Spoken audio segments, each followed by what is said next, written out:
The number one objective of any social welfare program should be, how do we keep the family together and put dads back in the family? Something that kind of has me like on the fence of whether or not I go kind of like full blown more like conservative or moderate is just seeing how Give it up. That is a gift from the Lord, everybody. That is just beautiful. Say thank you.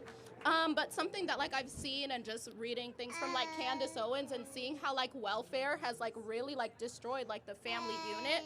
I see that, we're starting to save a lot of money from things such as like Doge and what they're doing to minimize government. But do you think that some of that money should go back to maybe like reforming the way that welfare is done to help poor families who do want to kind of pursue that American dream?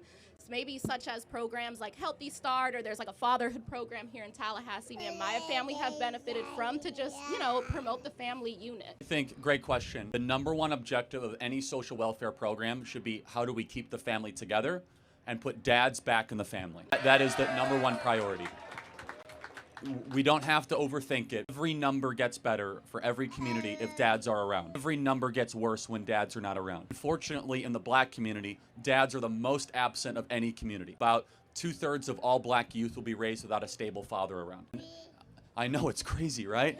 And that little precious angel of yours deserves to have a father around. And for daughters and for sons, it's different things. For a daughter, that's a father figure to look up to say, that is how a man should act, and someone that I ought to one day marry, someone that will protect me from a vicious world, and someone that makes me understand what strength and not brutality looks like, what justice but not revenge looks like. To have a father figure is a silent way of forming a child to be a mature citizen. And unfortunately, as we've removed dads from families, government has come in and has taken the place.